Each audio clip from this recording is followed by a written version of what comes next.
Shalom Bapak Ibu Saudara-saudari yang dikasihi dan mengasihi Tuhan.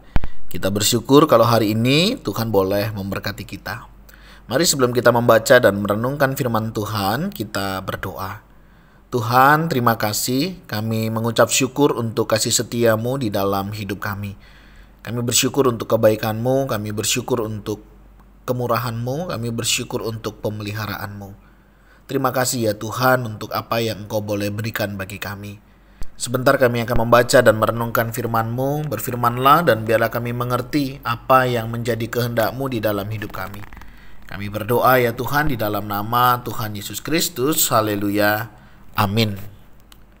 Ayat firman Tuhan hari ini terambil dari Amsal pasal yang ke-29, ayatnya yang ke-16 hingga ayatnya yang ke-27. Saya akan membaca 3 ayat 25 hingga yang ke-27. Takut kepada orang mendatangkan jerat, tetapi siapa percaya kepada Tuhan dilindungi. Banyak orang mencari muka pada pemerintah, tapi dari Tuhan orang menerima keadilan. Orang bodoh adalah kekejian bagi orang benar. Orang jujur jalannya adalah kekejian bagi orang fasik. Amin, demikianlah firman Tuhan, mari kita merenungkannya. Bapak Ibu Saudara yang dikasihi dan mengasihi Tuhan, hari ini kita akan belajar paling tidak ada 3 hal yang perlu kita miliki di dalam kita menjalani hidup ini. Baik di dalam pekerjaan, baik di dalam hubungan keluarga, relasi, ataupun di dalam kita melayani. Nah, 3 hal itu apa saja?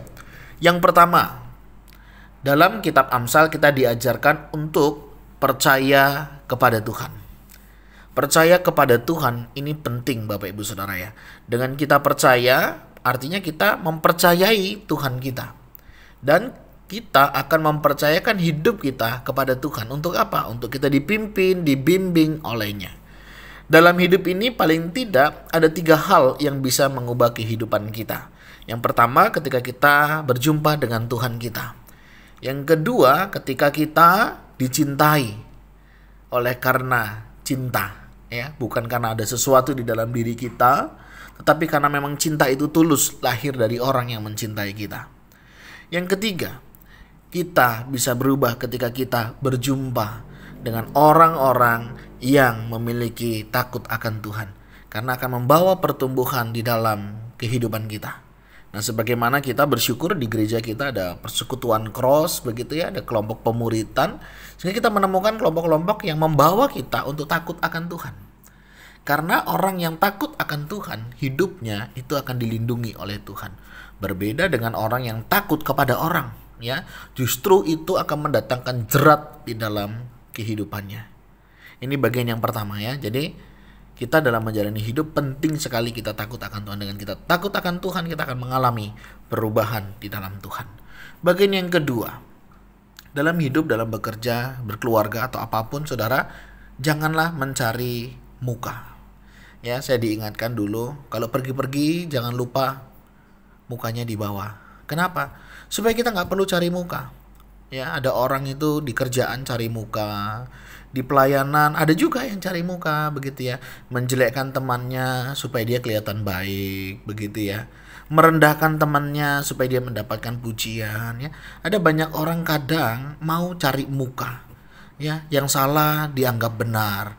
Bayangkan sudah tahu itu salah, tetapi supaya dia mendapat muka, supaya dia mendapatkan bagian tertentu misalnya ya, dia berani saudara mengungkapkan sesuatu yang tidak benar. Ya, membela sesuatu yang salah. Karena apa? Untuk mendapatkan muka.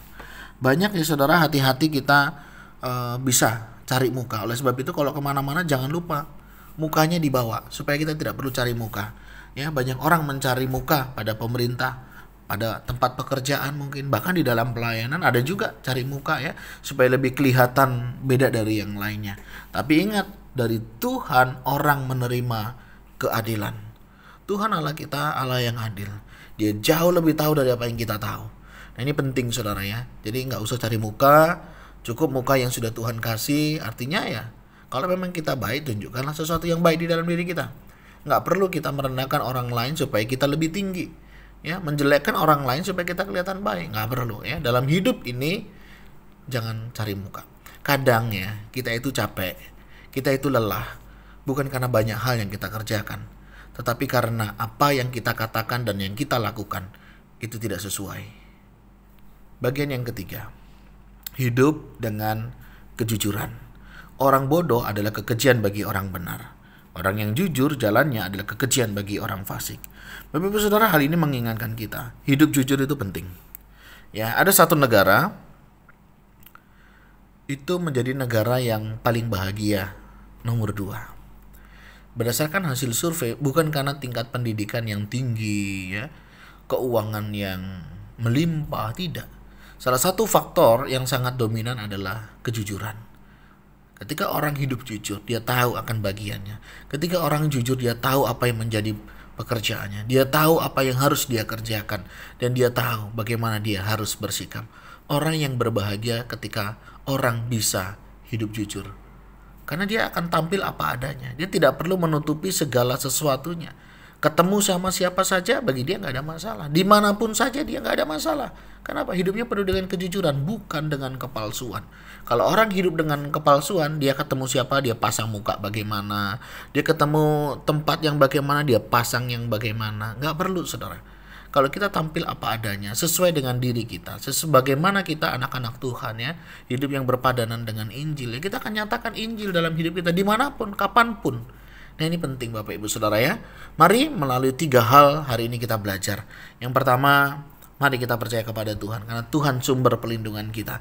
Yang kedua, nggak perlu cari muka, ya, karena Tuhan yang akan memberikan keadilan. Dan yang ketiga, hiduplah di dalam kejujuran dan percayalah Tuhan yang menolong menyertai hidup kita akan memampukan kita untuk menjalaninya.